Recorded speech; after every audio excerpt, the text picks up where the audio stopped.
ओम गुरुर्ब्रह्मा गुरुर्विष्णु गुरुदेवो महेश्वरः गुरुः साक्षात् परब्रह्म तस्मै श्री गुरवे नमः। श्री परमात्मने नमः। कठोपनिषद तृतीय वल्ली। द्वितीय वल्ली में जीवात्मा और परमात्मा के स्वरूप का पृथक पृथक वर्णन किया गया है। उनको जानकर परब्रह्म को प्राप्त कर लेने का फल भी बतलाया गया है। संक्षेप में बात भी कही गई है कि जिसको परमात्मा स्वीकार करते हैं वही उन्हें जान सकता है। सोई जाने जहि देहि जनाई। परमात्मा को वही जान सकता है जिसको परमात्मा खुद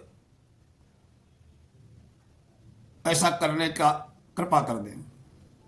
परंतु परमात्मा को प्राप्त करने के साधनों का वहां स्पष्ट रूप से वर्णन नहीं हुआ है।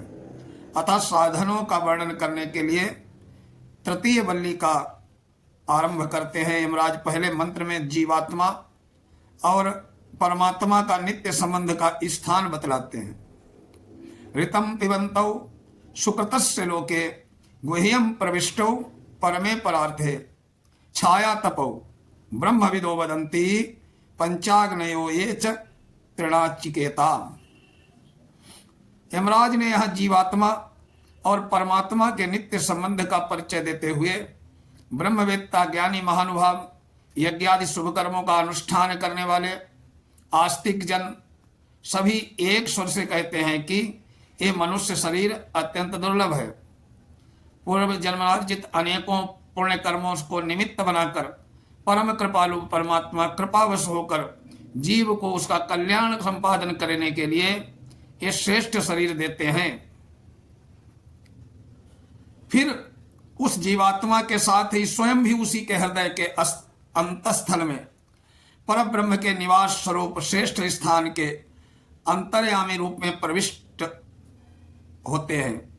ये छांदोग्योपनिषद में भी कहा गया। इतना ही नहीं, वे दोनों साथ ही साथ वहां सत्य का पान करते हैं। अवश्य ही दोनों के भोगों में बड़ा अंतर है। परमात्मा असंग और अभोक्ता है। वस्तुतः उनका प्रत्येक प्राणी के हृदय में निवास करना करके उनके शुभ कर्मों का फल का भोग करना वैसी ही लीला है जैसे प्रभु का अजन्मा होकर जन्म ग्रहण करना। इसलिए कहा जाता है कि वे भोगते हुए भी वस्तुतः कुछ भी नहीं भोगते हैं। यहाँ यह भी कहा जाता है कि परमात्मा सत्य को पिलाते हैं, शुभ कर्म का फल भुगताते हैं और जीवात्मा ही पीता है, जीवात्मा ही फल भोगता है। परंतु जीवात्मा फल भोग के समय असंग नहीं होता। वो अभिमानवश सुखों का उपभोग करता है।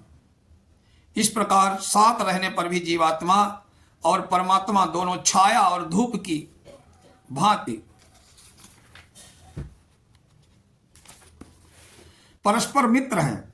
जीवात्मा छाया की भांति अल्प प्रकाश अल्पज्ञ है और परमात्मा धूप की भांति पूर्ण प्रकाश अर्थात सर्वज्ञ है।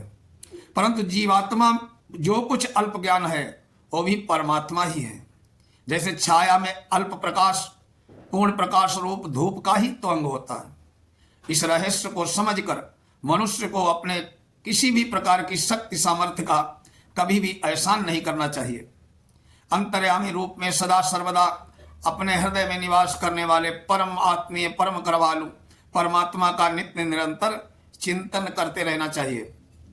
परमात्मा को जानने प्राप्त करने का जो सर्वोत्तम साधन है, उन्हें जानने की और पाने की शक्ति प्रदान करने के लिए उन्हीं से प्रार्थना करना है। इस बात को यमराज स्वयं प्रार्थना करते हुए बतलाते हैं। यह से तो रीजा नामक्षरम ब्रह्म यत् परम अभयम तितीर्षताम पारम नाचिकेता सके मही। यमराज कहते हैं नचिकेत, हे परमात्मन, आप हमें यह सामर्थ्य दीजिए जिससे हम निष्काम भाव से यज्ञादि शुभ कर्म करने की विधि को भली भांति जान सके, आपके आज्ञा पालन के लिए उनका अनुष्ठान करके आपकी प्रशंसा प्राप्त कर सके। जो संसार समुद्र से पार होने की इच्छा वाले विरक्त पुरुष के लिए निर्भय पद है, उस परम अविनाशी आप पर ब्रह्म पुरुषोत्तम भगवान को भी जानने और प्राप्त करने के योग्य बन जाएं। इस मंत्र में यमराज ने परमात्मा से उन्हें जानने की शक्ति प्रदान करने के लिए प्रार्थना करके भाव दिखलाया है कि परब्रह्म पुरुषोत्तम को जानने और प्राप्त करने का सबसे उत्तम और सरल उपाय है, सरल साधन है उनसे प्रार्थना करना। अब उस परब्रह्म पुरुषोत्तम के परम धाम में किन साधनों से संपन्न मनुष्य पहुंच सकता है, ये बात रथ और रथी के रूपक की कल्पना करके समझाई जाती है। आत्मानः रथिनम विद्धि शरीरा रथमेव तु बुद्धिम तु सारथिम विद्धि मनः प्रग्रह में च। इंद्रियाणि हयानाहुर विषयाः तेषु गोचरान् आत्मेन्द्रिय मनोयुक्तम भोक्ते त्याहुर मनीषिणः। जीवात्मा परमात्मा से बिछड़ा हुआ है। अनंत काल से वो अनवरत संसार रूपी बीहड़ वन में इधर उधर सुख की खोज में भटक रहा है। सुख समझ कर भी जहां भी वो जाता है वहां धोखा खाता है। सर्वथा साधनहीन दयनीय है। जब तक वो परम सुख स्वरूप परमात्मा के समीप नहीं पहुंच जाता उसे सुख शांति मिल नहीं सकती। उसकी इस दयनीय दशा को देखकर दयामय परमात्मा ने उसे मानव शरीर रूपी सुंदर सुविधा सर्वदा साधन संपन्न एक रथ दिया है। इंद्रिय रूप जिसके बलवान घोड़े हैं, उनकी मन रूपी लगाम उसे बुद्धि रूपी सारथी के हाथों में सौंप दी है। जीवात्मा को उस रथ में बैठाकर उसका स्वामी बनाकर बतला दिया है कि निरंतर बुद्धि की प्रेरणा करता रहे और परमात्मा की ओर ले जाने वाले भगवान के नाम रूप लीला धाम आदि के श्रवण कीर्तन मननादि के विषय रूप प्रशस्त और सहज मार्ग पर चलकर शीघ्र परमात्मा के धाम में पहुंच जाए। जीवात्मा यदि ऐसा करता है तो शीघ्र ही परमात्मा तक पहुंच जाता है, परंतु अपने परमानंद में भगवत प्राप्ति रूप इस महान लक्ष्य को मोहबल भूल गया। उसने बुद्धि को प्रेरणा देना बंद कर दिया, जिससे बुद्धि रूपी सारथी असावधान हो गया। उसने मन रूपी लगाम को इंद्रिय रूपी दुष्ट घोड़ों की इच्छा पर छोड़ दिया। परिणाम यह हुआ कि जीवात्मा विषय प्रवण इंद्रियों के अधीन होकर सतत संसार चक्र में डालने वाले लौकिक शब्द स्पर्शाद विषयों में भटकने लगा। अर्थात वो जिस शरीर इंद्रिय मन के सहयोग से भगवान को प्राप्त कर सकता, उन्हीं के साथ युक्त होकर वो विषय के उपभोग में लग गया। परमात्मा की ओर न जाकर उसकी इंद्रियां लौकिक विषयों में क्यों लग गईं, इसका कारण यमराज नचिकेता को बतलाते हैं। यस्तु विज्ञानवान भवत्ते युक्तेन मनसा सदा तस्येन्द्रियाणि वश्यानि दुष्टाश्वा इव सारथे। रथ को घोड़े ही चलाते हैं, परंतु उन घोड़ों को चाहे जिस ओर चाहे जिस मार्ग पर ले जाना लगाम हाथ में थामे हुए बुद्धिमान सारथी का काम है। इंद्रिय रूपी बलवान और दुर्धर्ष घोड़े स्वाभाविक ही आपात रमणीय विषयों से भरे संसार रूपी हरी हरी घास के जंगल की ओर मनमाना दौड़ना चाहते हैं, परंतु यदि बुद्धि रूपी सारथी मन रूपी लगाम को जोर से खींचकर उन्हें अपने वश में कर लेता है तो फिर वो घोड़े मन रूपी लगाम के सहारे बिना चाहे जिस ओर नहीं जा सकते। ये सभी जानते हैं कि इंद्रियां विषयों का ग्रहण तभी कर सकती हैं जब मन उनके साथ होता है। घोड़े उसी ओर दौड़ते हैं जिस ओर लगाम का सहारा होता है। इस पर लगाम को ठीक रखना सारथी बलबुद्धि पर निर्भर करता है।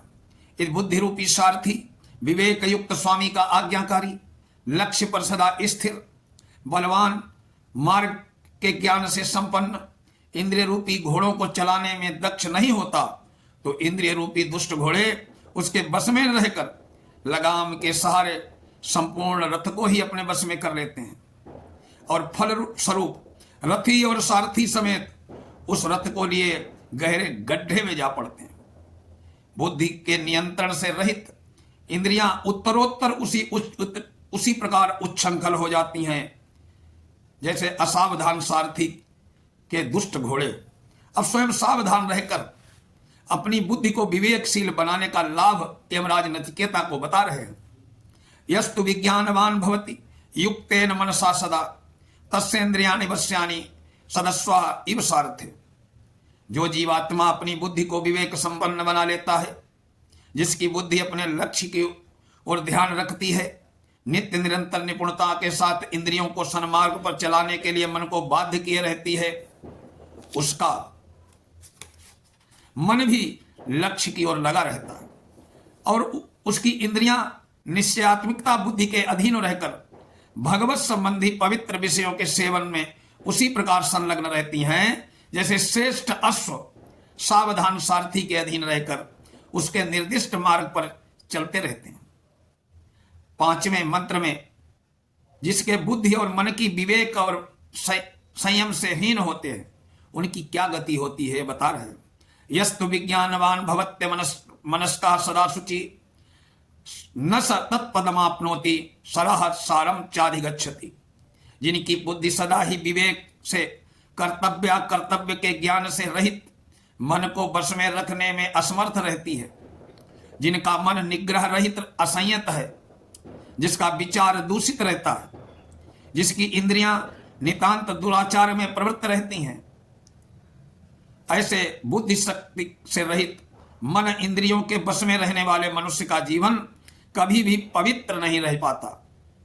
इसलिए वो मानव शरीर को प्राप्त होने योग्य परम पद को प्राप्त नहीं पा सकता, वरन अपने दुष्कर्मों के परिणाम स्वरूप अनवरत इस संसार चक्र में ही भटकता रहता है, कुकर शुकर आदि विविध योनियों में जन्मता और मरता रहता है।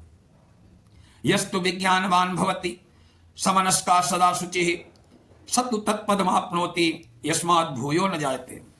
इसके विपरीत जो 6ठे मंत्र के अनुसार स्वयं सावधान होकर अपनी बुद्धि को निरंतर विवेकशील बनाए रखता है, उसके द्वारा मन को रोककर पवित्र भाव में स्थित रहता है, अर्थात इंद्रियों के द्वारा भगवान की आज्ञा के अनुसार पवित्र कर्मों का निष्काम भाव से आचरण करता है, भगवान को अर्पण किए हुए भोगों का राग द्वेष रहित हो निष्काम भाव से शरीर निर्वाह के लिए उपभोग करता है, वो परमेश्वर के उस परम धाम को प्राप्त कर लेता है जहां से फिर लौटना नहीं होता है।